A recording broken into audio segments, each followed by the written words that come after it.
Hello, welcome to another edition of Talking Basketball Podcast. I am Mark. I am Paul. Hello. Paul, we got another guest on the line. Mark, it does not get bigger than this. How much bigger could it ever get than We this? have former Solent star. We have current Newcastle Eagle and a huge part of the Great Britain lineup. So without any further ado whatsoever, You've got to introduce this person. yeah, now stand and cheer for your Newcastle Eagle and Great Britain head coach, Marc Steutel.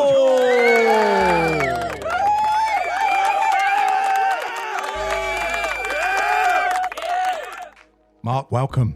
There you go. We got it. What an introduction. Thanks for having me, guys. Mark, Really excited to be here. Thanks for having me. do they do that every time that you enter the arena?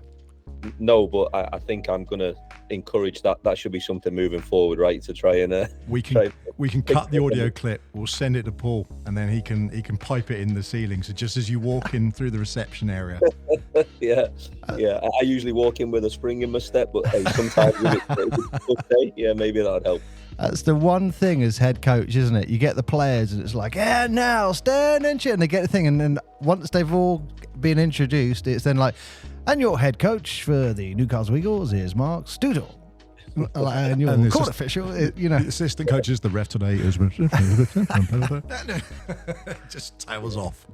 yeah, I've never thought about it like that before. Usually like mind's going a million places pre-game. You're thinking about anything and any eventuality that can happen. But yeah, I like it. Is there a ritual? Have you got a ritual then when you go on game day? I definitely like to. It's funny. I spoke to another colleague of mine who got a big sports psychology background, and we talk a lot about being creatures of habit in performance sport and in the same environment, and trying to find that balance between, doing the same thing so you feel like your processes are correct, but also trying to get the balance so it's not monotonous and it's not tedious. So I guess for me on a game day, on a home game, we're always in for a shoot around in the morning, and we're trying to plan very light, but we'll do the last little bit of film, last little bit of key messages. We'll do a walkthrough of what we want to do and what the opposition want to do. And then, after that, I like to try and go get a walk in. I usually try and do the same route, just, if the weather's okay, try and switch off. I try and eat at the same time. I try and get ready at the same time, etc. So I'm probably a bit of a creature of habit on game day, yeah. So your experience must be different, because when we had Paul Blake on and we talked about him on game day, he's like, oh, I can't be near it. I can't watch it. I can't. He was really. Hey, Mark's got no choice. You got no choice. You have to be there. He's got the most stressful job in the building. Yeah, absolutely. Yeah, there's been a few times I've spoke with Paul. I've known Paul, the majority of my adult life. It's funny how things always would get full circle, but Paul was instrumental in setting up it was the National Basketball Academy at the time at East Durham College. And the second year of the academy being in existence was when I left the Northwest to relocate to the Northeast to actually go to that academy, and then, so Paul's influence in terms of, my life has been huge for sure. But there's sometimes after the game, I'll go up to, to the corporate area after the game and have a chat with him. And he's like, oh, I couldn't watch it. Sometimes he does, sometimes he doesn't. And, he lives and breathes every possession, probably the same way that I do.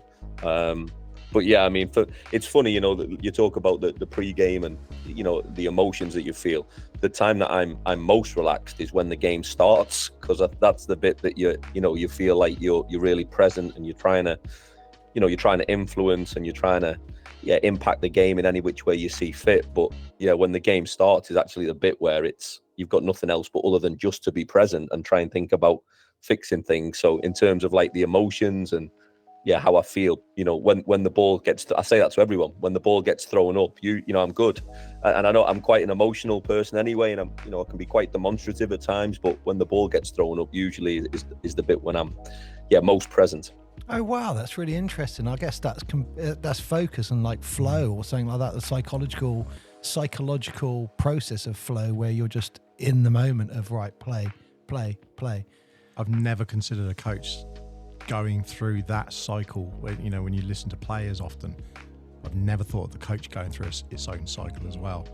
And that is the only present moment, because everything else is, we're looking at previous reels to understand what games we've got coming up, player loading, schedules, everything. So everything is back at those two bits, and that's the only time you live in that moment, isn't it? Everything, and it's like, I've spoke with a range of people from sports backgrounds, academic backgrounds, friends, colleagues, and it's when the game is on and the build up to the game, you experience everything. You experience chaos, you experience confrontation, you experience heightened emotions, you experience positivity, you experience everything. You experience, some self-reflection, deep self-reflection, and then the ball gets thrown up, and it's, the word that Paul said there about flow. You're trying to really kind of feel that, and you're trying to make, particularly in our sport, in basketball, the coach, can directly influence, the outcome for sure. The majority of the time, based on matchups, rotations, decisions, timeouts, substitutions, foul decisions, what you've, your experience that you've amassed me for about 15, 20 years, in different situations that present itself. Do you make a decision based on experience, or do you make a different decision based on how you feel, what the sense and the feel and the touch is? And so, yeah, I mean, look, like I'm fascinated with leadership. I'm fascinated with coaching. This is my life. I absolutely, I'm so fortunate to do what I do, and I love doing what I do. But again, the more I do this, the more I delve deeper into, I don't know, probably trying to always find, the right solution, the right answer. Trying to, I guess, me develop, and then hopefully in turn that hopefully helps the players that I work with develop. And I got to ask this question. At any point, do you? I mean, this might have to go back, several years, but at any point, are you standing there just going, "I'm head coach of one of the most prestigious clubs in English basketball," and you're just standing on the edge of the court going, "This is awesome"? Yeah, I'd be lying to you if I said there wasn't a few moments, that I've had over. So we're just getting to the end of my second full season in charge. I hope it doesn't end for another week and a bit. We want to try and progress as best as we can here throughout the playoffs. But yeah, I mean, there's been the odd little moment of something that popped up, and as it popped up, it's probably triggered some emotion from me because of my connection to basketball in the Northeast, my connection to Newcastle Eagles. And a lot of people are probably not aware that when I graduated university, my first job was working for the foundation.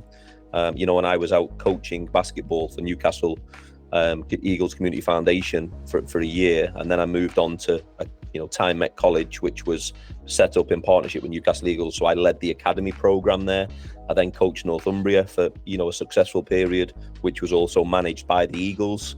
So I've kind of had touch points with the Eagles all of my basketball career, and this has absolutely been a desire of mine to lead the first team. I'm aspirational, and so when I was given the opportunity, first of all I was elated, and I've had some incredible learning over the past couple of years. We still probably haven't had the level of sustained success that I would hope to have, and I guess my desire and my challenge and belief to keep going is trying to get that level of success. But yeah, there's definitely been a few moments. I'd say probably one of them, and we were playing back in Bears out in our house in Denmark this year. The second leg of the playoff quarter final, we took probably about 20 staff from the club. They probably all came out there with us, and then we took some incredible like fans from the club, people who are associated. My fiance was out there as well, and we came out onto the court, and some of the traveling away fans who put their life and soul into the club had made T-shirts saying "Steutel is a Geordie," and we're right behind the bench lifting them up. And it's not about because it's something to do with me, but just that I guess that was probably a moment of understanding what the club means to people, and yeah, I've always known that, I have always known that the influence that we have on young people in the community, the influence that a high five with a player. There's a couple of players now, a couple of young people now, should I say, that they stand in the same spot at the game every week. They give me a high five, say, good luck, Mark, all this, and it's those little interactions that you have with them. So, yeah, yes is the answer. Probably not pre-game or probably not when the game's happening, but there's definitely been some moments over the past couple of years when it's resonated with me how fortunate I am to be in this position. Don't get me, I do feel like I've worked my backside off, and I feel like I've, every opportunity I've had, I feel like I've grasped with two hands, but I've had to work hard for those opportunities for sure. But yeah, I'm definitely fortunate, and those moments where you have those little kind of light bulb and you take a step back, it's nice to have them for sure. And I got to just add to something you just said there. Those high fives to those fans mean so much to those guys. Yeah, it's sad, and it's a bit like some of the things that we talk about, some of the people come on the show, we talk about things that happened 30 years ago, and it's like, yeah, you used to high five us, and it means so much. And they will be talking about, the players and coach will be high fiving them in 35 years time. They'll be talking about it. Yeah, it means something. Yeah, exactly. Mark, I gotta, you touched on it, but there's so much, like a breadth of information what we could ask, but I really wanted to start, and you've touched on it, quarterfinals in Scotland. What a game that was. Yeah. What are your thoughts on that game? Yeah, I was really, really proud of our guys. I suppose I'll start off with what we were just talking about. That was, again, another moment of okay, so this is me as a coach, and I don't know what the coaches are the same. Coaching is 24/7, right? Like people talk about it, but it's 24/7. The losses are crippling. Like, that's probably the only word I can use. And the wins for me are relief, and you move on to the next one. That's generally the process, and trying to explain that to to some people, even to some family at times. It's like, the 9-10 month season, whatever you're in, it's how can you get something extra out of a player, some extra out of a group. What's next? What's on the horizon? You're always building. So, but when you get the wins and you have that moment of relief where you feel like the group have performed, you feel like maybe your own performance in the preparation and the execution. So yeah, the Scotland away game, the Caledonia away game was one of those moments. We had, I can't remember roughly, maybe 150, 200 fans sat behind us in the arena who travelled up the road on a Friday night. Again, I had my family there, my fiance and my son were there. It was one of the chances they got a chance to come and see an away game. I thought that we played really well with what we set out to try and achieve. Every coach for every game sets out to achieve something. The challenge of the coach is when you're not achieving that in the game, how you can try and make some of those adjustments. But we set out what we wanted to achieve, and yeah, it was a really important win for us. To try and then set up obviously the second game at home, which again was another solid performance. So it's nice, at the end of the season that we've had, where we've had some really high moments, we've had some low moments, and we've tried to find more consistency with our group for sure. I haven't shied away from talking to that, but it was nice to have that at the playoffs, against the team that finished third, and a team that's got really good infrastructure and they have some talent. It was nice for us to be able to play that way, and obviously set up, this Friday's game against London. And look, we got to talk about Jordan Johnson. Coming off the bench, game 1, 31 points. I mean, what an impact he had.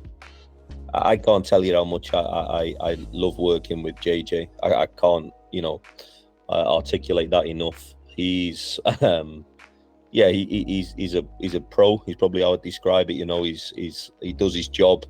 What's expected of him, he does it to the best of his ability. His body's had a lot of usage this year. He's had a lot of wear and tear.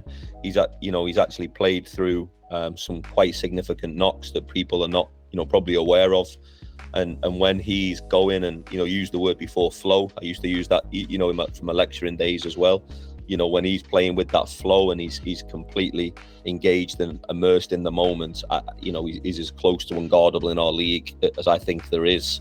The pace he plays with, but what I'd actually spoke to him about in that Caledonia game as well. Yeah, he came off the bench, which was actually the second time this season that I'd asked him to do it. We did it earlier on in a game at Christmas, and he came off the bench and he just orchestrated. I mean, he found his spots, and he put pressure on the defense by attacking the paint and shooting the ball and sharing the ball. But he also, orchestrated really well. He got the ball to the right person at the right time. Level of physicality on the defensive side, I thought he did a great job in defensive transition.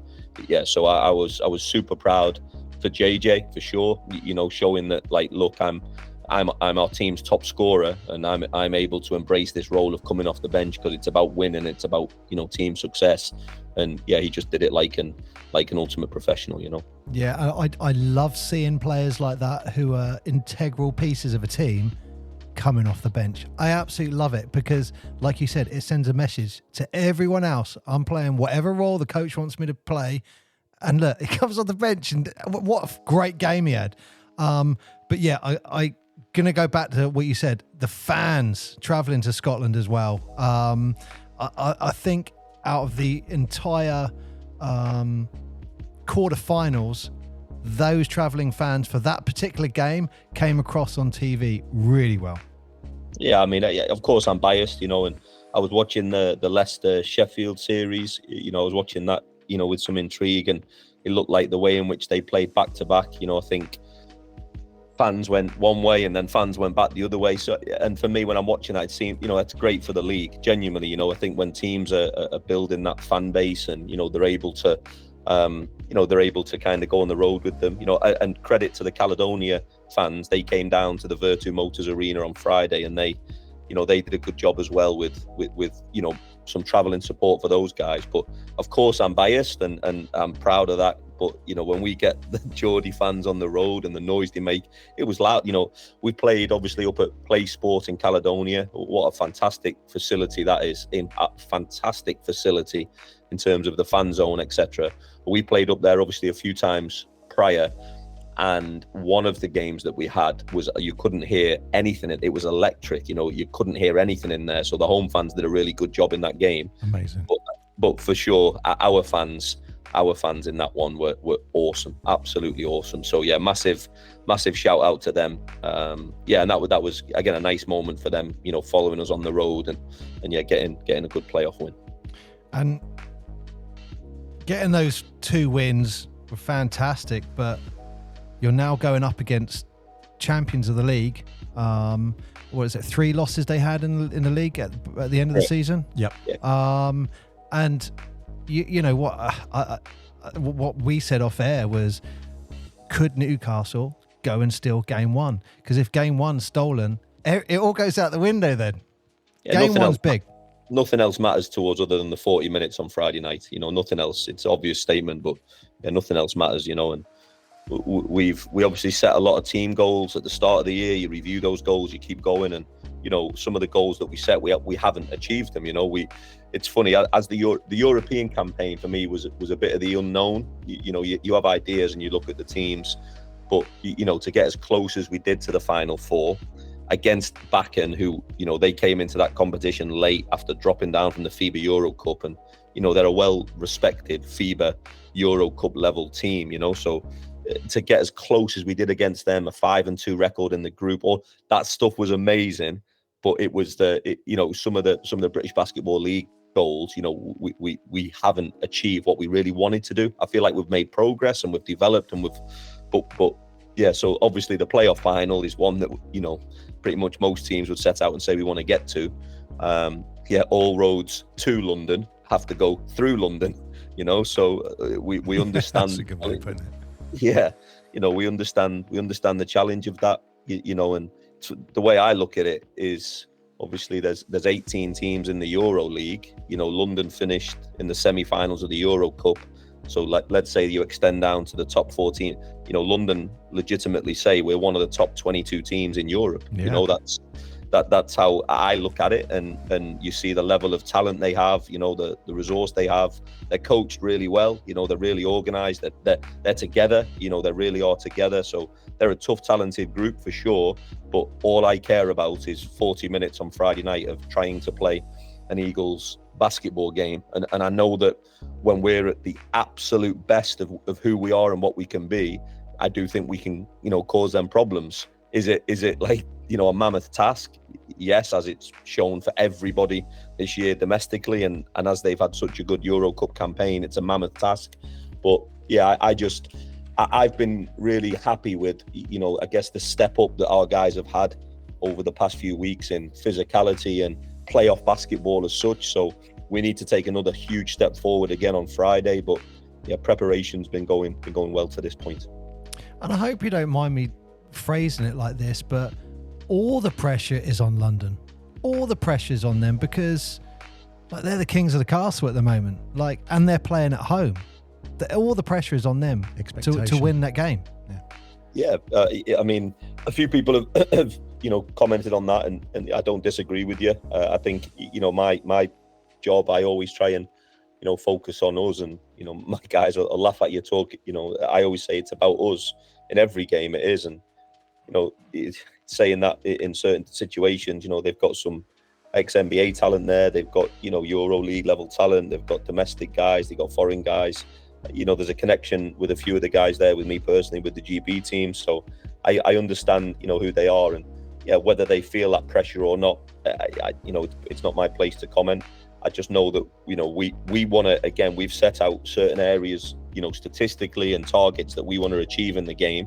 And we've been building towards that this week. So yeah, if we build towards those targets and we get the outcome that we want, fantastic. If we build to all those targets and we don't get the outcome that we want, sometimes that happens in elite level and pro sport. So yeah, I mean, is there pressure on them? I don't know. I think for us, it's about, we understand that it's 40 minutes on Friday night. That is, for us, that is everything, and that's what we want to focus on at home. I love that. Mark, can you describe that role of analytics for those who don't fully understand it? Because we talk about scores, we talk about some highs and lows. I've got a big thing about free throws. I think it's 3 points. If you miss them, you should get whipped or something. But it's inexcusable. But analytics is so much bigger. There's so much more that you can take from that. So as a coach, where's the value in analytics, and how much credence do you put onto what you see on paper to what you see with your eyes? So I'm gonna prelude that by saying how long have we got, okay? Because another area that I'm fascinated with. I'll touch upon. I mean, you mentioned the free throws there. We've had a few games this year where we've missed more free throws than we usually have, and I'm talking maybe 8 to 10 when we've got to the line 30 times and we've lost the game by 4 or 5. But and that's hard to take. But players never try and miss free throws on purpose. Sometimes it's different situations, etc. But we've done a really good job this year of, I think, we're the number one team of points in the paint, and we're the number one team at getting to the free throw line. Jordan Johnson is a massive part of that. Not only him, but he does a great job of getting to the paint. Our analytics, so it's something when I was coaching in Division 1 for many years, I thought I did a really good job, contextual to the level of, looking at teams, what the eye test tells you and what the statistics say, and do those things match up? But obviously the level of information wasn't as prevalent or accessible or probably as robust as what I can access now.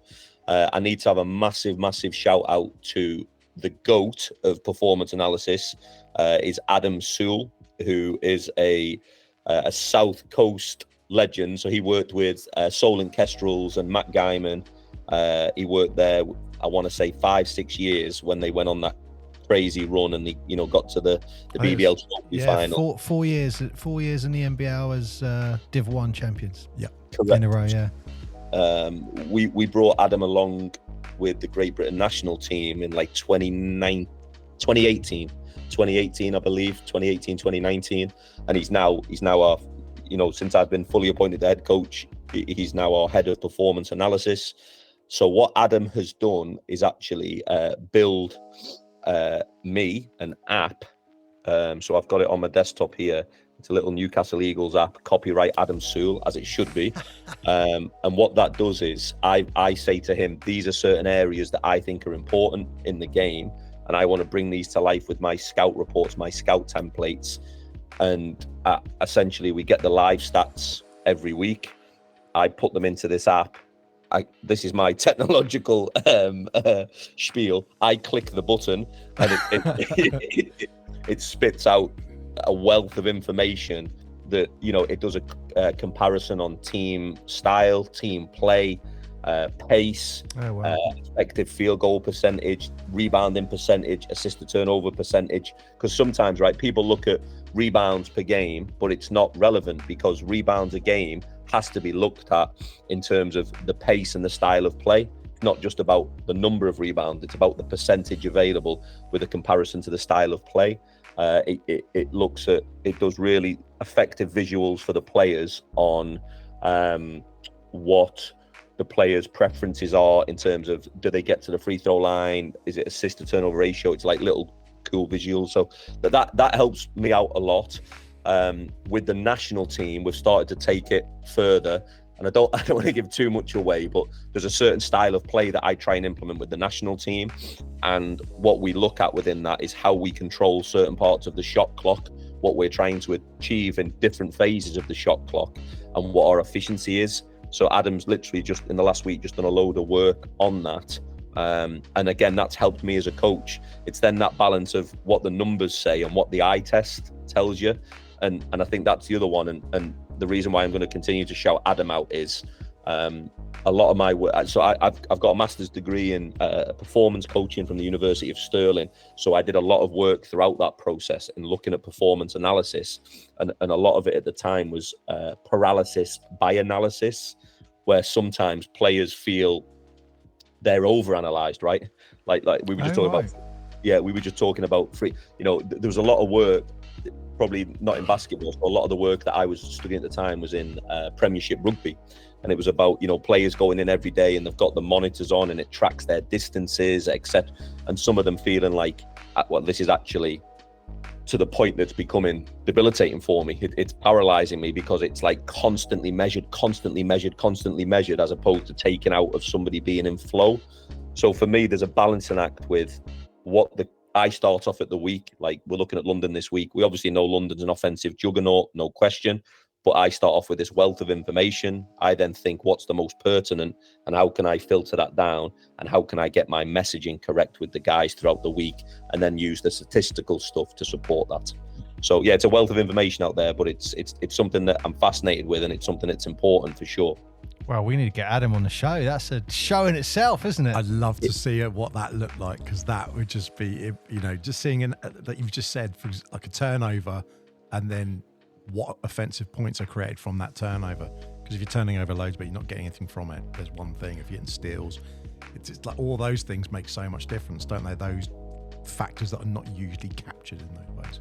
And just on that one, just dead quick again, you talk about like pay. The NBA is pace and space at the minute. That's their lingo, but for us again, it's pace. So if my team's turning the ball over 10 times a game, for example, and the team that we're playing is turning it over 7 times a game, but we're playing an extra 8 or 9 possessions because we're playing faster than they are. It's all, it's understanding the relative, what those numbers mean in the context.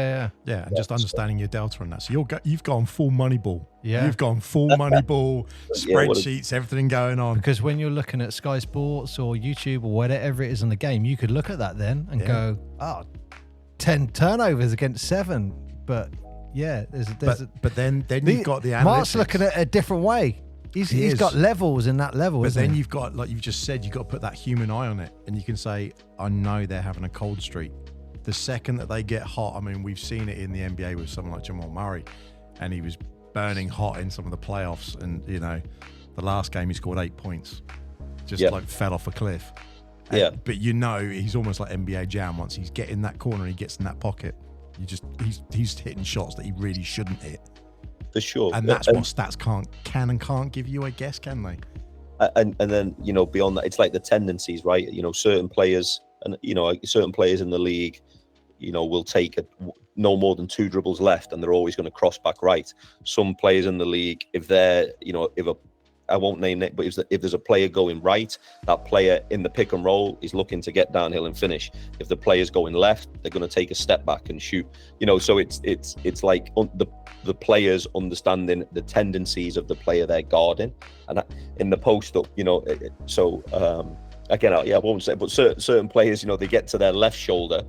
If I have 8 post-ups, there's a certain player that'll get to his left shoulder and right hand 6 times, and they'll get to his right shoulder 2 times. Well, the 2 times, is maybe they're, shooting 20%, but the left shoulder, maybe they're shooting 60%, and then combine that, you work out. So it's like all of those little things, and there's a wealth of information. And I think, again, that is the part of the analytics and the part of coaching, because you don't want the players to feel like it's a data project or it's a science project where it takes them out of playing instinctively. And that's something that, I really, I'm self-critical on, and I'm self-reflective on. You want the players to use the information positively in real time, but these guys are making microsecond decisions where I'm stood on the sideline saying, don't let him do, so again, it's the art of trying to get that balance, I suppose. But fascinating for me. Fascinating topic for sure. Sounds like a book can be written on this. Oh yeah, 100%. But talking about microsecond decisions, as a coach, you're doing that throughout the game. Like, it really is a bam, isn't it? Everything. And a lot of the times, I said it before about, the mindset of a coach. It's, you'll make the decision for the right let's say a foul trouble. Foul trouble makes you rotate at a point when you might not usually. So you rotate with a different person or a different situation, and you maybe go on a 6-0 run and you force them into a timeout, or great rotation.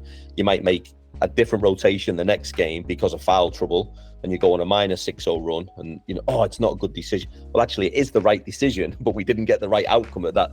So it's trying to offset some of those things about how you rotate your squad, what lineups you've got in, what the opposition are doing, what the opposition defense different teams have different defensive coverages. Sometimes they have different defensive coverages based on who their personnel is. So if they've got one player who's the 5 and he's guarding pick and roll, maybe he's more in a drop. When they rotate, maybe the next player is more in a hedge. So therefore, have I got a player on my team who's better against the hedge or better against the drop? That's like one microsecond decision that you're trying to you're trying to get the right outcome for. So, but don't get I love it. It's that challenge, and that's the bit for me that I think I do love. That competition. And since I finished playing, I think that level of competition, it's probably grown more in me, as a coach, to be honest. How do you foster that sort of leadership in players? Because as you've mentioned, obviously you're on the side. They've got to action it on the court. So there needs to be an element of leadership on the court. Now, there will be certain players, there'll be a captain, there'll be certain people that you go, okay, I know where they're going, but you need to have that leadership for someone to take the initiative to understand what's going on live right in front of you. How do you instill that in players, and how do you communicate at that high level during that high pressure moment?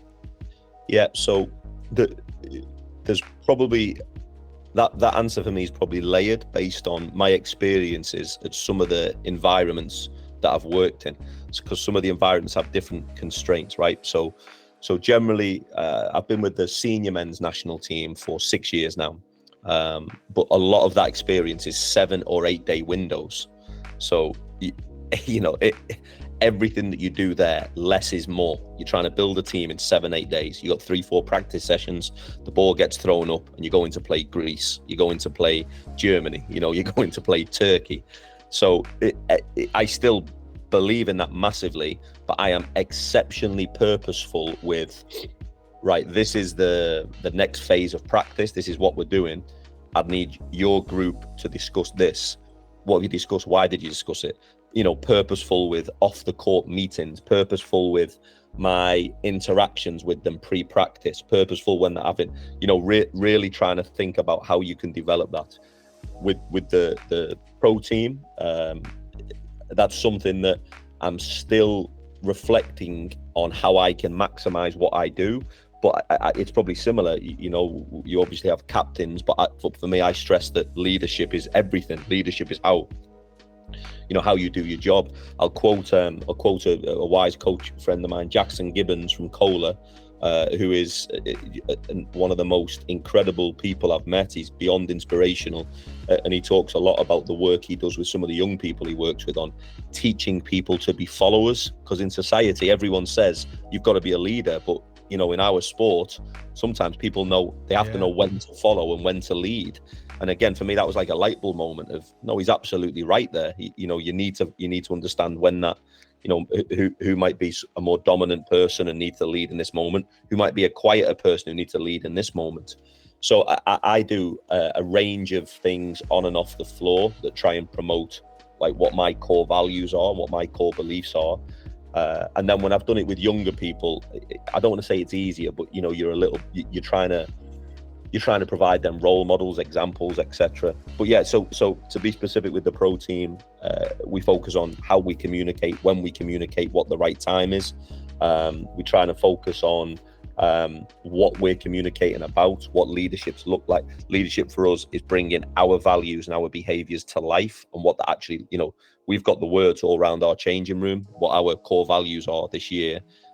I use the team's input on that at the start of the year.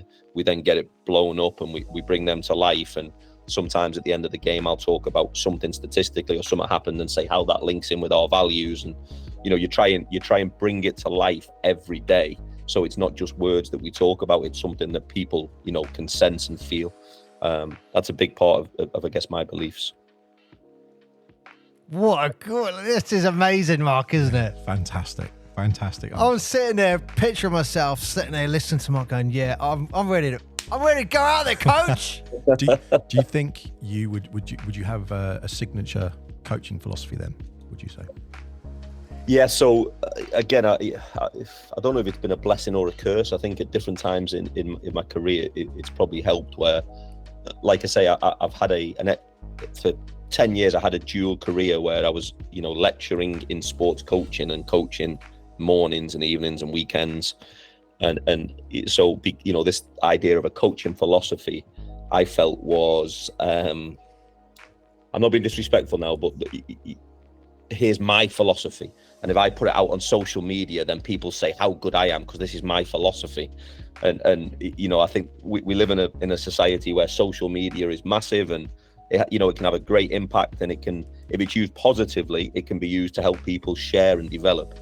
We all know sometimes it has a subtext and it has a context of, I'm telling people how good I am on social media. That's not who I am.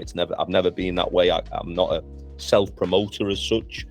So, this idea of a philosophy for me, when I started and I was reflecting, I was trying to put a lot of fancy words together and a lot of fancy ideas to show, look at how intelligent I am. This is what my coaching for me, less is more. And like I say, I really have 3 values that I try and, it's what I believe in. And for me, it's empathy, it's authenticity, and it's honesty. And I know they're 3 simple words. Maybe that's because, I'm not the most intelligent, and maybe that's all I can remember. But I bring them to life in what I do. And I hope, you don't get it perfect, but I hope any player who's worked with me would echo that that's who I am. I'm honest when it's good, honest when it's bad. I am who I am. I don't try and be anything that I'm not. And I've been around coaches and players who aren't authentic, and I think that gets sniffed out straight away. So, I'm proud of the things that I'm really good at. I try to own the things that I need to be better at, but not by giving me a pass by saying it, but really trying to, develop the areas that I want to be better at. And empathy for me is that ability to understand, particularly in our league this year, right? We've got 6 imports, which it puts a higher premium on the British players. The jobs for the British players in our league are becoming more a premium. So the market for British players is super competitive because there's 6 imports. I'm not saying it's just because they're imports, but you went back a few years ago, you'd have 3 imports. Yeah. So some of the roles that people play would be different. So generally now there's more sacrifice. Generally, on a team, a guy might, is used to taking 15 shots a game, now takes 10. A guy who's used to playing 35 minutes might have to play 28 minutes. It's having that empathy and being able to, actually understand what I guess different players are going through at that moment. So Yeah, I mean, that they're kind of my values, which links into my philosophy. But everything about me is, how we compete, how we practice, how we play. But if I was trying to summarize, I'd say they're my values that kind of underpin my philosophy. If I can, great philosophy. If I can just ask, you've just mentioned something and it's relevant to one question I've got, and I know Paul's got millions of questions for you. The balance to win versus the need to develop. How do you look at that as a coach? Because you've just mentioned there with empathy, for example, and there's a perfect example of that. I mean, we can take playoffs aside, maybe. If you're looking at a season, there's 36 games, it's slightly longer. Playoffs, slightly different. Everyone knows they're going to be making a sacrifice. But where is that balance? Yeah, outstanding question. So I'd say it is. So the first thing, and I'd say this for any coach who developing, listening, whatever, it's all about the level. It is contextual to the level. That is the first thing. And for me, we've as a country, and the people who can influence change in our country in basketball, we need to do a better job with our younger developing coaches. Okay, I shouldn't say young coaches who are working at the younger age groups. So we need to understand that development in those age groups is everything. And we all sit here and say this, and that makes sense. How does that get monitored and assured and quality assessed and implemented and reviewed? And how does that be held to account throughout the course of a season? It's really difficult. I still think there's things that are controllable. I genuinely believe that. I think this is going to be unpopular, but I've said it before and I'll say it again. In the Elite Academy Basketball League that is governed by Basketball England, I don't think we should have any zone defense. I don't. It's my belief. I think, and that's from my lens of working with the senior men national team. Okay, what is a trait of being a senior men's Great Britain national basketball team player? It's our ability to defend, to be disruptive, to play. And even at senior men's level, I want players who can play that way. Why is that not being filtered down in our Premier competition? It should be. And people can talk about zone defense, being a teacher. Yeah, I get that. But for me, the ability to play good man-to-man defense technically and tactically can then be implemented when a player's older to play a zone defense. So that's like one simple solution, because a lot of people have gripes with certain things in basketball, but that's one I'm not saying that would change everything, but that would be a hard stance by our federation to say we're making this change because of this.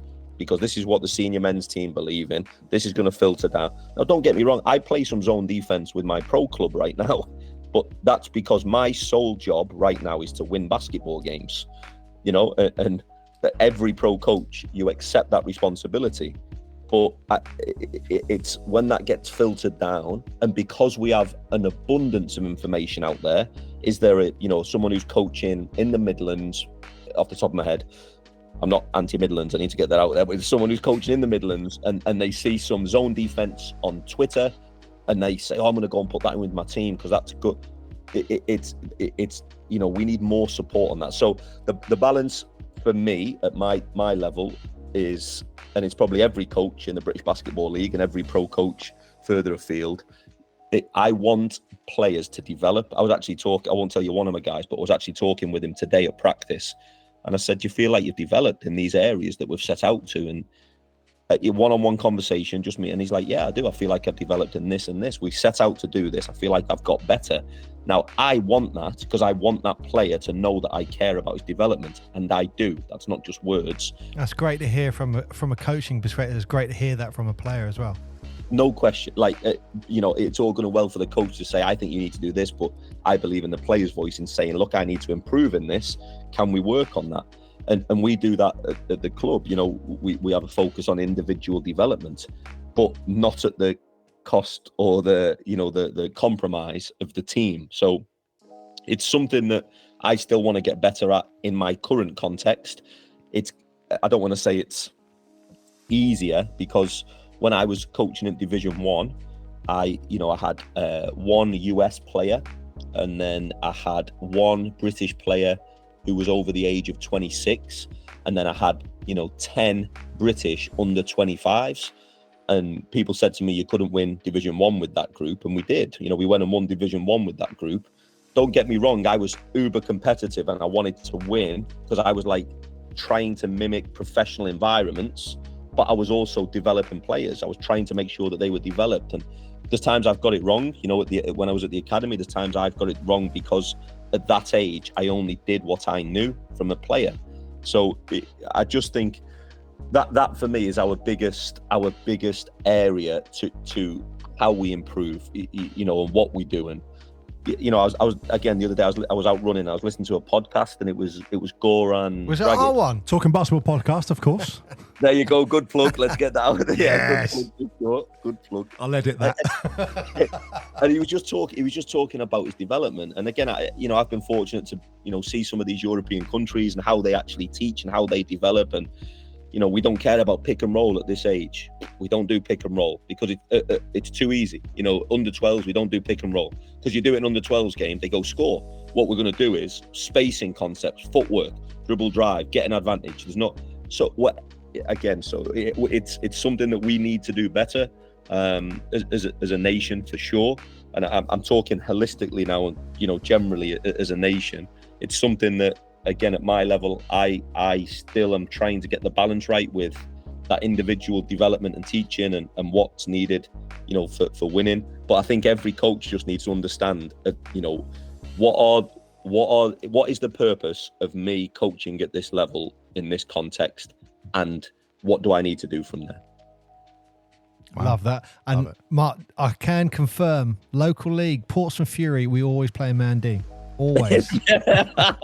Now, I'm okay at local league. You want to play some zone, okay? Because it's not do as I say, do as I do. But for sure, yeah, I'm okay at local league. You guys want to play some zone for sure. Don't misquote me on that one. But hey, I like how Portsmouth Fury man to man. I like that. Can we learn from Europe in that respect that you're talking about there, in terms of not playing a formation and playing man and playing different approaches at their younger ages? Is that sort of thing that happens in Europe and elsewhere, or? Yeah, and I don't want people just to jump on the back of the zone thing, but again, that's something that I think with who we are in this country, that the body types that we have, what we're trying to achieve as a style, as an identity. That's one example. There are others for sure. And there's different competitions where I know that zone defense in some of the junior national leagues is restricted, and so I get all that, and I'm not trying to stir anything for sure. But absolutely, we've got. Basketball England has. I know they've had a project over the last few years where they've taken coaches to Spain. They've taken a select group of coaches to Spain to learn. Things like that are amazing. We can do more of that where coaches are learning and they're sharing. Sam at Hoops Fix he always does a great job of trying to put clinics on, and whenever he's doing events, he always, thinks about the coaching element as well. So, yeah, there's a lot that we can do for sure, and we look at our European counterparts. Latvia, the population of Latvia compared to us and what they're doing now over the last few years in Europe, their national team, I want to say they've lost, I can't remember the exact stat. They're one of the hottest teams in international basketball. They've lost a few games, but with their population, their infrastructure, they've built a team, and that is obvious, but they've actually developed a national style of play that filters through the age groups. And now at the top, they've actually built a team, and they've said, we don't really, okay, of course, talent, everyone wants talent, but we're going to say what player fits in here. When we were at Eurobasket in 22, I was so impressed with Estonia, and you look at Estonia as a country compared to us, and the population that we have here, the differences just in that regard, the amount of people playing, and they literally had a point guard and a 5-man, and the 2, 3, and 4 were all 6'5", 6'6", interchangeable, and they played a certain style. Now, don't get me wrong, they played some zone, like they did play some zone, but they had a style that was like right, this is what our national team is. This is how our national team's going to play. We're now going to filter this down to the, and they brought certain guys off the bench to fill into that style and that system. And you know, we're making strides with this, by the way. Like, we are making strides with this, but it just has to be a longer term piece where, you know, for us, our seniors, our 20s, our 18s, our 16s, there's some synergy across them all. And then outside of that, you know, how are the clubs being supported? How are the coaches being supported to understand what our, you know, if we go to 8 different clubs in the country tonight and they've got some junior sessions on, and we said, what is a Great Britain style of play? Would we understand what that is? Mm-hmm. We wouldn't, you know, I think is my guess. No, it's funny. It's echoing what I want to say it was Keith, but I think Mark as well, when he was talking about doing something like the GB Masters Mark stuff. Jackson. Yeah, Mark Jackson. And saying about doing, when you come up against teams like Italy, like the Italians, they're the Italian team. They all play together. And they're all in the leagues together. And the top people in those respective leagues are often nationals. The top players. That's not the case in the UK. Yeah, for sure. Hey, shout out Mark Jackson, just while you mentioned his name. Absolute legend of a guy. All my love and respect in the world. Honestly, I couldn't talk more positively about him. That's another thing. And it's interesting to talk about that. So obviously the British Basketball League, you know, I said it before, we've now got 6 imports in the league, you know, which makes it difficult for British players to get jobs and hold jobs. And, you know, ultimately, again, what are the requirements of the British Basketball League? What is it's to try and put the best product on the floor. And it's a league where the teams within that league have voted over the last few years, where we've went from 4 to 5 to 6.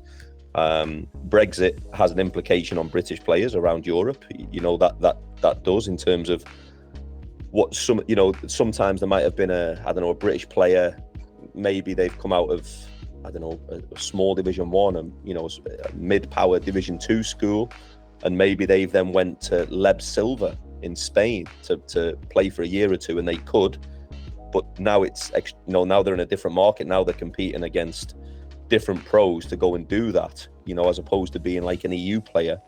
So there's definitely some challenges there for sure. And, you know, you look for me this year, someone like, we're going to see him on Friday, obviously, but, you know, Gabe Olaseni, who is, you know, an absolute outstanding player in person, and, you know, it's his first year playing domestically because of London's situation this year. It's made him, you know, be able to come back and play in his home city because of what they've done. And for me, that's great. You know, it is. It's, again, I talk about this a lot. I mean, you know, I've walked down the street in Manchester with Dan Clark as our, you know, leading caps person ever, Olympian.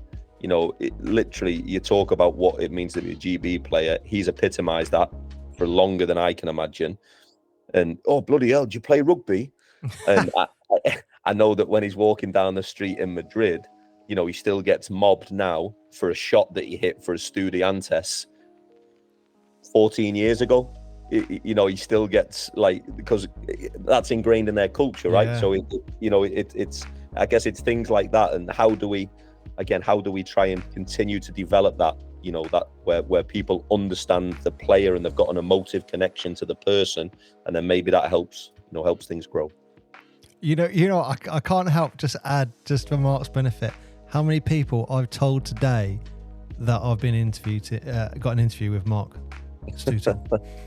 Like, how are you? Yeah, not too bad. Guess what I'm doing tonight?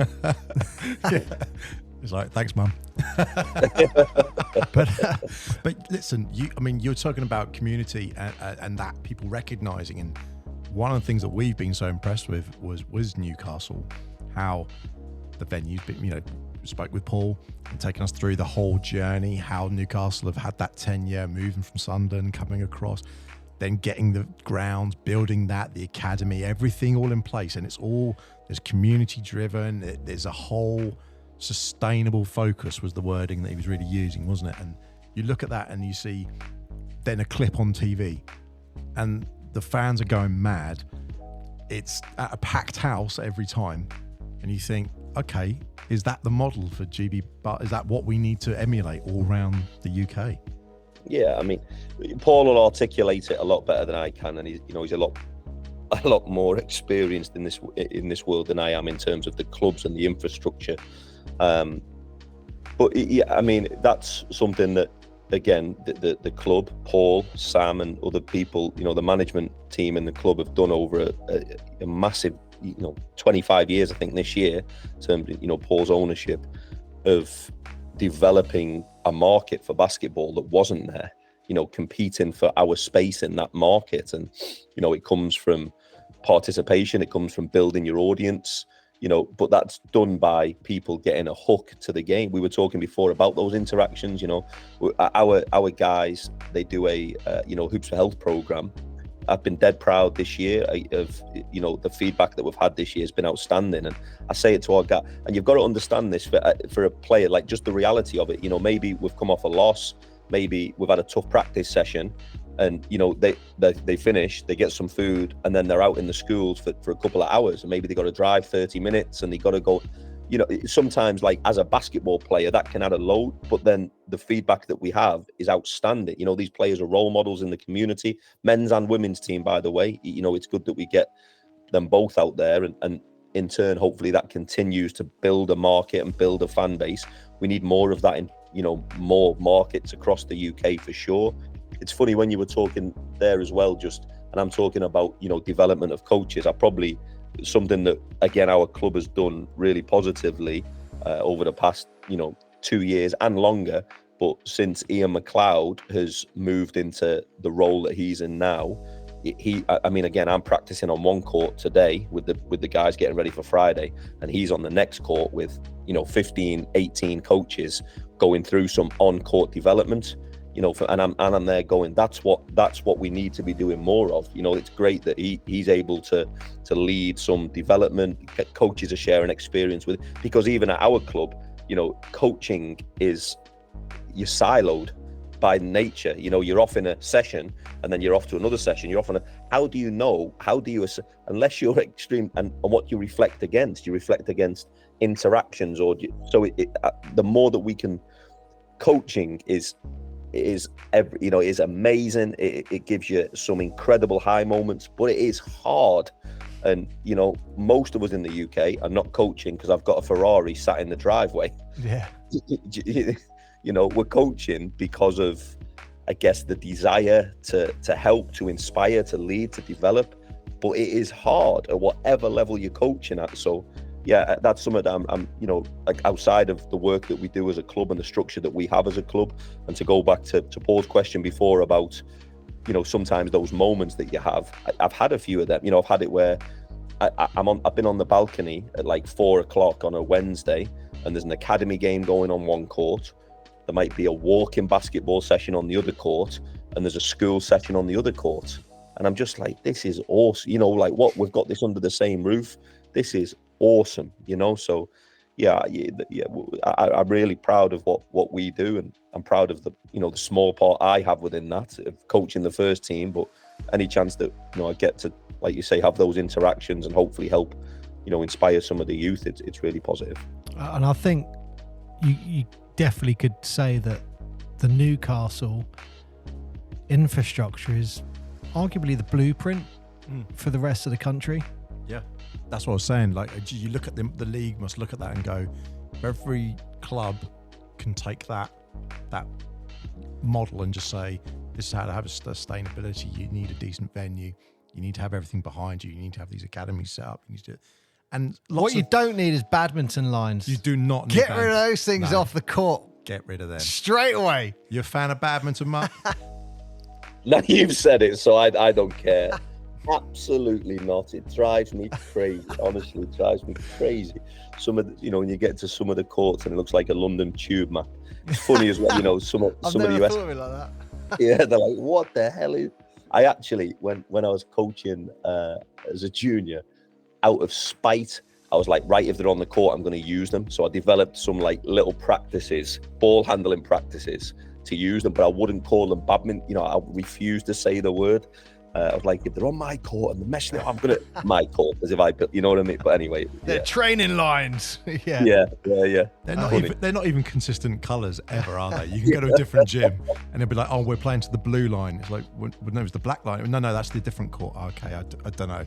Oh, you're out of bounds. Am I? Why? Oh, it's that line. Yeah. No idea. I want to just go back, because sometimes when you talk about youth basketball, I always like to just picture what it means for those young guys. Those young guys will be playing. They will know that you're up on that balcony watching as well. That then, incentivise. I got Marc Steutel watching me. Like, this is it. I've got the ball. I mean, it's going to have an impact, isn't it? Yeah. I love that. I love the fact that you got a BBL head coach turning up and watching youth basketball, because just that in itself has an impact. I've done it, like, again, it's not like to get any credit, because it's not about that, but like I've done a bit of coaching this year in one of our schools where we've got a partnership with. The school's amazing, great people there. They've got a few players who are in our academy anyway, so I've been in to do some coaching there last year and this year, and a few of them were like, oh, you're going to come back and watch the game? And I was trying to, so I literally bombed over to one side of the city to get my son from school, and then we bombed back over and we watched like the last 3 quarters of the game back at the school, and they're the bits that I love. Yeah. Do you know what I mean? Like, they're the bits that and sometimes, I'll be dead honest, I've said it to to Paul and Sam, and sometimes, like, when I'm stressing and I'm working late and I'm scouting and doing this, and then I get asked to do something like that, like all of us, sometimes it's like you're trying to manage your day and you think about timing, and then as soon as I get there and I do it, I'm like, they're the bits that, again, I genuinely enjoy, doing them, and it kind of gives you that perspective as to, one, my journey, because I started doing that full time. That was what my journey was, and then 2, where we're at now and how we can, bring those things to life. But that is like the bit, again, that, I like that. I've tried to get involved doing some stuff with our academy. I'm actually doing a session in a couple of weeks with a few of our taller players. Like, we're trying to get a few of our taller players from all the different age groups together, just to do like a masterclass kind of session with them. But we've got the opportunity to do that, right, because of the facility and because of the infrastructure we've had, and because of the work of so many, from our coaches, our administrators. So yeah, we are fortunate in that sense, and I do know that all of us know how fortunate we are. But I think when you were talking about the model, and is Newcastle the model that I guess people try, and there's other there's really good clubs up and down the country for sure. But Paul, as he alluded to, it's hard, right? Like, it's hard to do that. It's all good as well as talking about it, but to live and breathe it and make it successful and sustainable, it's hard. So I guess it's trying to build upon that when there are good success stories out there. Yeah, and I just want to go back to something you talked about, the actual coaching side of things. And you said about developing coaches. The one part of coaching which I guess I would say frustrates me from a development perspective is when you go through the whole BE levels and stuff like that. It's all about sessions. There's no game management. And that's one of the things that drives me nuts. Like, even when you have your test, they'll say, right, your test is you got to do a fast break drill. And it's all about drills, making sure the court's safe and stuff like that. But even from like level 1, level 2, it's nothing on game management. And then you get those coaches and they get into a game and it's like, my best players are on the court, we're losing. What do I do?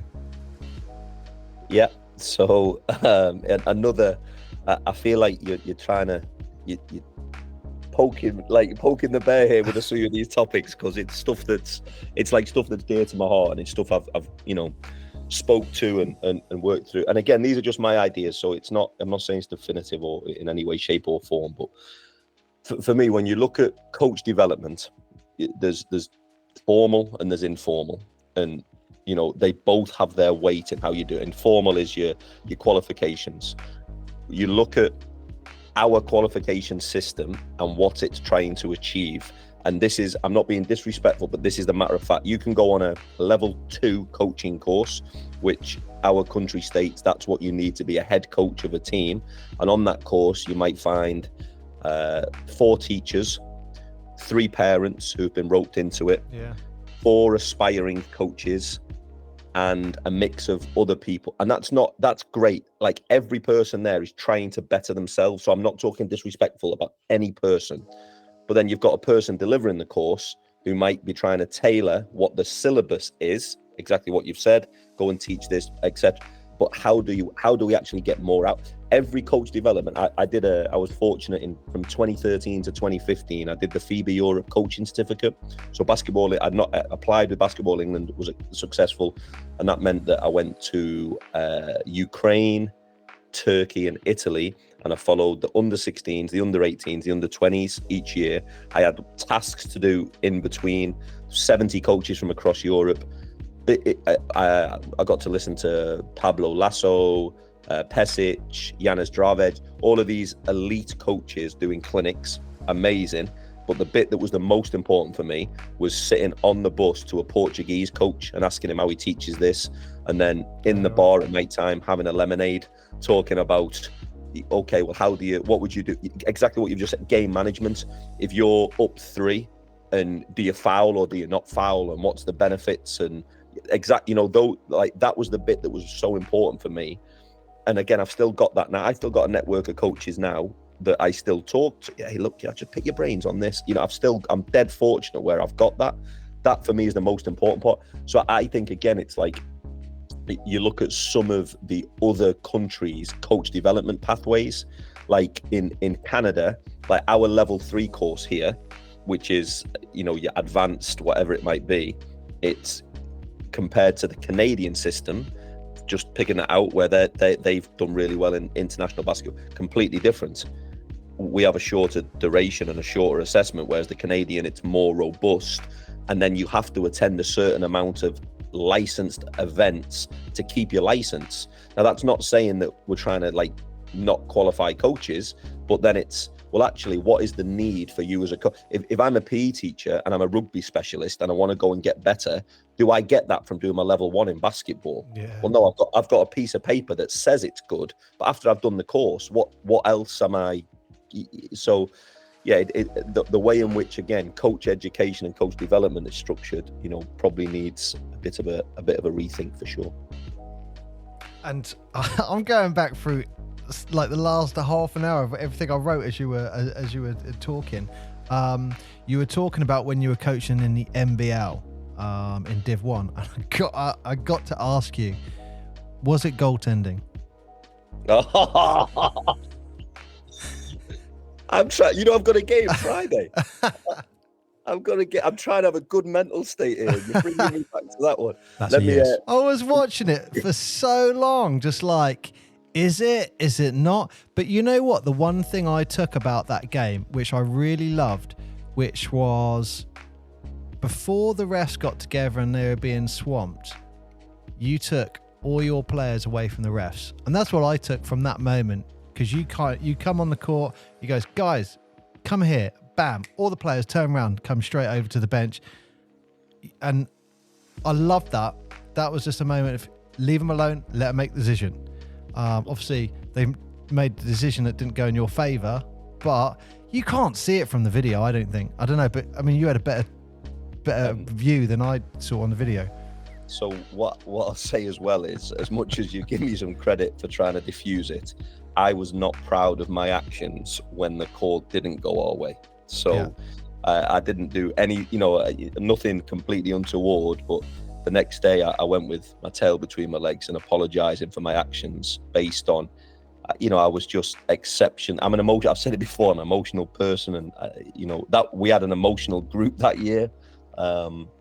So just be a quick funny story on that. The FIBA Europe course that I just said to you, right? That was our first year in Division 1.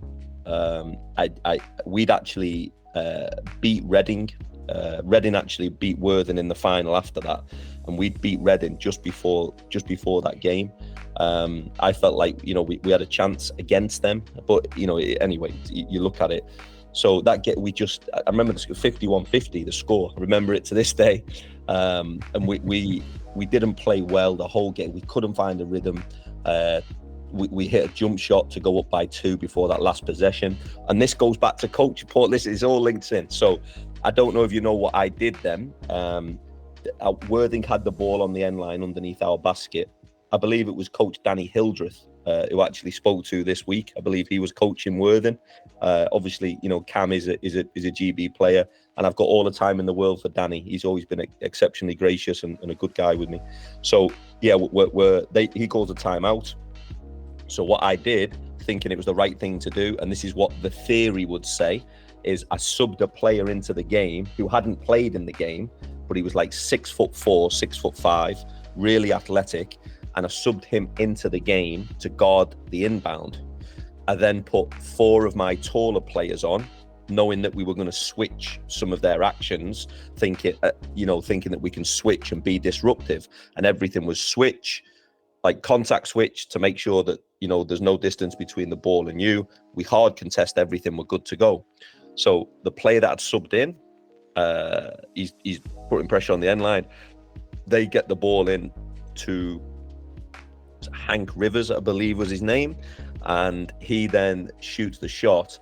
And the player that was guarding the end line, for me, from my angle, that's it, done. I see the ball go out. We go crazy. That's it. First year in Division 1, we're going to the final. I then try and diffuse it with the players. The referees get together. Referee didn't communicate it in the best way possible. Kind of does an NBA power slide, basket good. The place just erupts. I don't like that. I don't like it when the refs go, this is my moment. Drives me nuts. This is my moment. No one's there for the ref. All up I the don't league. know why they think that they are. And it goes across the whole spectrum of all the leagues. I don't know why anyone thinks the ref. This is my moment. I give massive credit to refs because I would never want to do that. Yeah. But no one's there for you. It's like we're not interested. You're just there to officiate. There is one ref in that video who sprints out, but you don't know why, and no one's chasing them. So I don't know what that was about. Yeah, I think that was after the ref kind of power slides and basket good. Like I say, there was the guy who actually made the error on our team. He didn't play for me again. His behaviour was completely unacceptable after that. So yeah, he didn't play for me again. And like I say, I got a motive.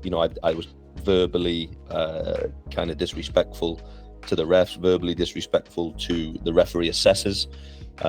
So this happens in the April, takes a bit of time to process. I then fly to the Ukraine in July to go to the FIBA Europe coaching thing. And then we're in this room. This is like you've got different sessions, transition defense, pick and roll offense, whatever. So it's day 2 of this. I'm sat in this room. Everyone's talking about who you are, where you coach, what's got going on. And then we have the head EuroLeague referee says, look, these are our top 10 clips from Europe this year. Let's discuss them as coaches. Right, here's the first clip from England. Yes. Puts a clip up on the board. And I'm just like, oh my God. I'm sat there. So his definition was it wasn't a goaltend. His definition.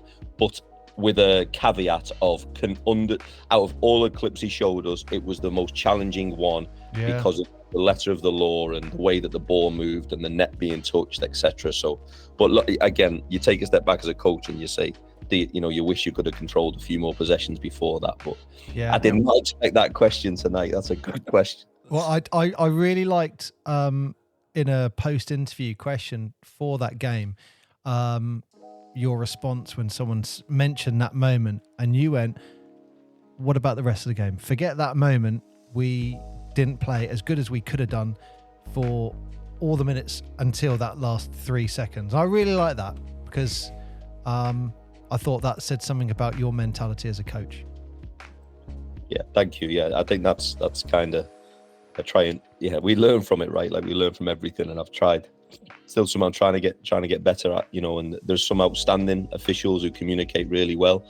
And then there's like anything in life, you probably have different relationships, you communicate differently with certain people, but yeah, it was a challenging moment for sure. It was a challenging moment. So that was like, that came full circle for me. That was 2012, 2013. Yeah, I was going to say it's 10 years ago. So that does cut deep because you knew that inside out, that last 30 seconds of play from 10 years ago. I mean, no one can obviously see this because we just do this in audio, but it looked like someone had given you a jab in the ribs. As soon as you mentioned that, it was like, oh yeah, that's the spot. Yeah. I saw that game and I thought, he'll remember that But He'll I do mean, that. listen, you've always brought up the fact, haven't you, that people should do, if you're doing coaching, and like you've done your coaching, but you also did reffing. And you said, as soon as you. I feel saying I've done coaching with the Great Britain coach on the thing. At a is, different level. I'm level 2, Mark. that's all I am. But wait, what I'm saying is, when you've done that at that level, and then when you've gone and done the refereeing, one of the things that you said, and you haven't been the most polite person to refs in your playing career. Oh no, I was terrible with referees. Oh no, I'd say I was emotional. That's how I'd phrase it. I was emotional. Yeah, that's the political line. Mark used that political line there and said, but you know, the reality is, you said as soon as you were on that side and you have to make calls like you're just talking about, you can suddenly see, well, hang on a minute, they can only see what they can see.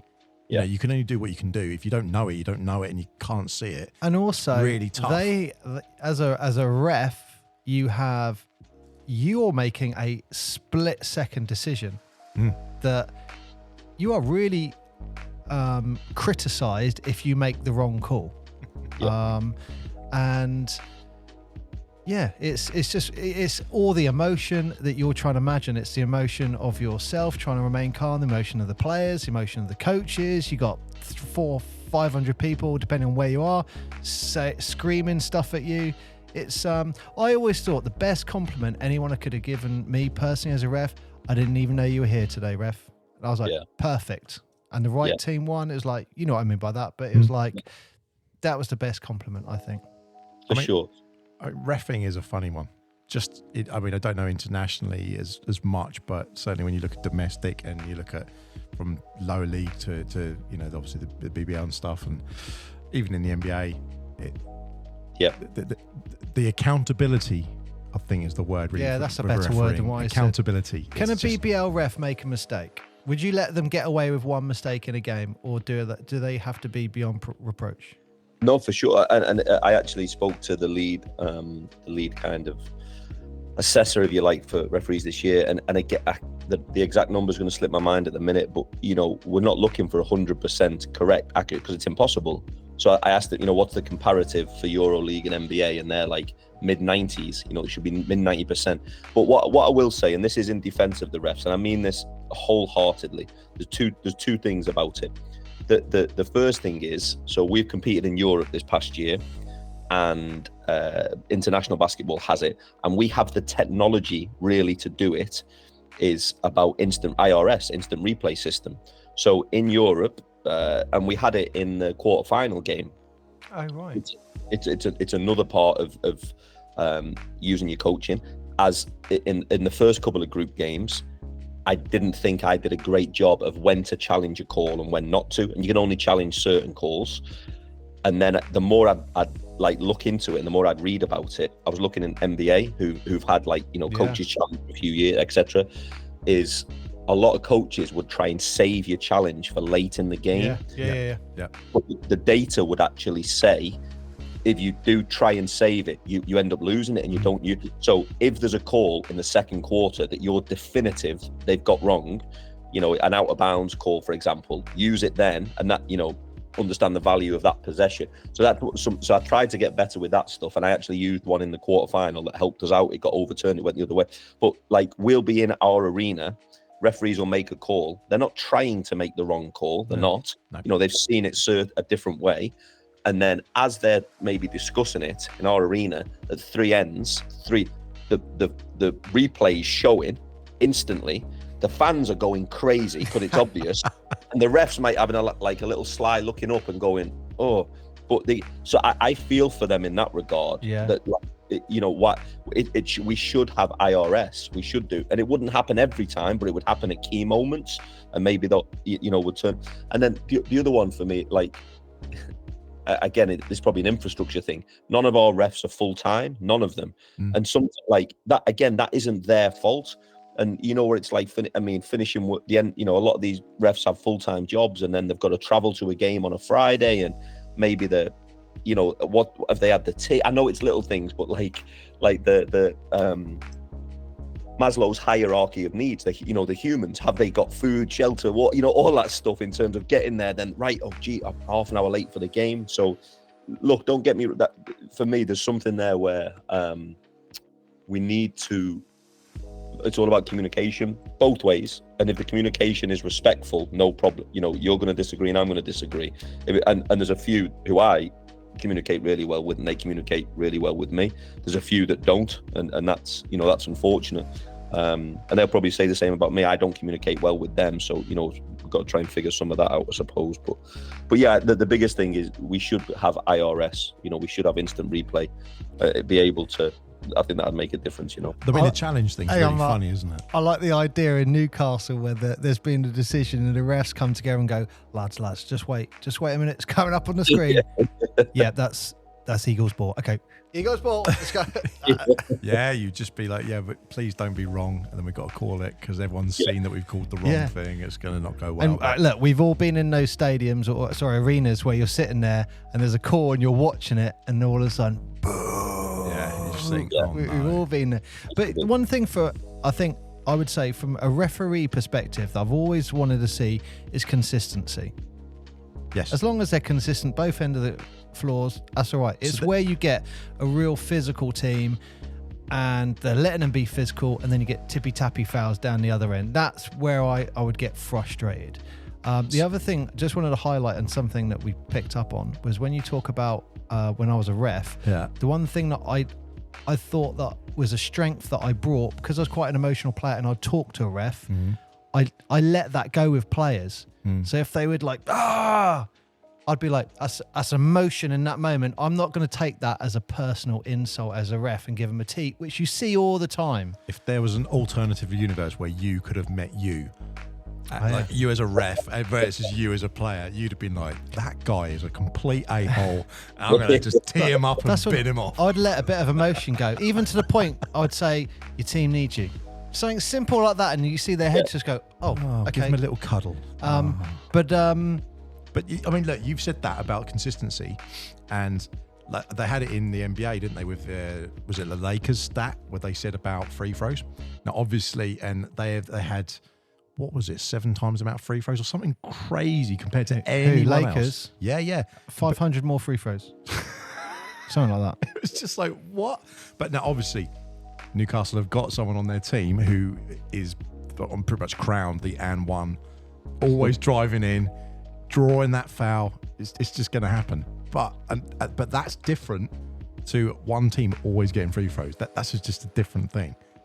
And you know, we're talking about a lot here, and again, it's, you know, my profession. So I'm not talking negatively of refs, but I think consistency for sure is everything. I think, and I know that, you know, we've had a few meetings with officials and coaches in the British Basketball League, and consistency ultimately is probably the biggest thing that comes out. I think what you're saying there about, you know, sometimes the management of benches, when, and I understand it if there's a call in front of the bench, and, you know, the team in front of the bench doesn't get the call and the bench stand up and challenge. I understand them being told to sit down then. The thing that probably is frustrating when it's, you know, it's a human game, people are emotional, is like, you know, if your guy scores a 3 or your guy gets a block and your bench stands up to cheer, and instantly it's like, sit down. They're the ones that I'm like, you know, that's not important. I don't care that's a management situation. That's not important, telling them to sit. If they're being demonstrative and they're challenging the official, sit down, bench warning, no problem. But when it's like supporting the team, and again, that's unfair on the refs. The refs have that directive, you know, it's not on, and they're like, if I don't do what I'm being told to do, I might then not get a game. So I'm not even, you know, for me, that's it's a, FIBA have this idea of what the product looks like on TV, you know, what the product looks like. And I'm not saying that's the exact directive for that one, but I do think at times, you know, some of the stuff that, like the referees this year, they've really made a conscious effort on, you know, your shirts being tucked in and stuff. And again, on the game, a lot of the players, any team would be like, come on now, this is not important, but they're getting told it's important, you know, and then it's, you know, maybe then they're the same player that like, come on, tuck your shirt in, a player then going back at the ref, they're involved in a 50-50 call 3 possessions later. And the players, you took my shirt in, but you've got the call, in that player's opinion, you've got the call wrong. But the refs are doing what they're being told. So I do, in that regard, I do feel for them, you know, a little bit in terms of, what they're getting told, what's most important, you know. That's what you get if you put FIBA in the middle of Switzerland, isn't it? Well, I also like the fact that you brought up how much money referees make, because when I started refereeing, generally I was looking at thinking, okay, I was okay, and I thought, man, let's see how high up I can get in the NBL, and who knows. And then you see how much money they make, and you think, man, it is literally just, I'm like a name, like a badge, and you go, okay, I made it. Like a bit similar to what I'm picking up from you, Mark. It is, you're living and breathing refereeing, or living and breathing coaching. There's a lot of sport in the UK, just sport in general, that's run on goodwill. I think that's fair to say. There's a lot of it. It's just everywhere. It's just there's everyone is the volunteers. There's people on the benches, people who are doing something in the back. There's all the logistics involved, everything that's going on in loads of sports and things, aren't there? They're just, you don't really. I remember I ref 2 National League games in a row. Okay. This was just little kids, like under 18s and under 16s, something like that. And I did the first game and they said, refs cancelled. Can you do the next one? I went, sure. So I had to wait around for like an hour for the game to start. Then I had to do the game, and then I had to drive 40 minutes to get back. And they were like, oh, because you're here, we don't have to pay travel money, so you've got £10.50. I was like, for 3 hours of my time, £10.50. And it was at that point that I thought, that I went, I'm not sure this is for me, because I'd rather pay you £10.50 and go home now, rather than, I don't know. But but I do think it's great that they do it, because those referees there want to be there. Yeah. And they've put in a lot of work to get there. For sure. I actually like what the league did this year, which I wasn't aware of until I read it on the website, where they actually announced who the referees for the playoffs were going to be. And I think that without quoting it verbatim, it was something like, based on the games observed this year, these are the referees for the playoffs. And actually they did that just before the first round of the playoffs. And I thought that was because, like us all, we all want to ensure that we're doing a good job. And then if that's how these referees are doing a good job based against the assessors' criteria, and then for them to be rewarded with playoff games, I thought that was positive this year for sure. So they need to get that bracket up. They just need to get the bracket for the playoffs, just so that people can see that everyone likes a bracket. The graphic, yes, I agree. It's the most simple thing. Netball, snooker, you name a sport. NBA. Everything has a little bracket. It always goes down. Badminton, these brackets. Yeah, this is it's the first time I've coached where we reseed, right? So the British Basketball League reseed. So like in terms of the highest seed always gets the lowest seed. So it kind of busts the bracket after the first round, because you don't follow the bracket all the way through. So it's been interesting for me, because obviously in NBL you followed the bracket. Like if 7 knocks out 2, then they play the next one accordingly. So, but yeah, that's interesting. It's definitely interesting, because the Women's British Basketball League actually stays as it is. So yeah, it's something that obviously I've had to try and figure out.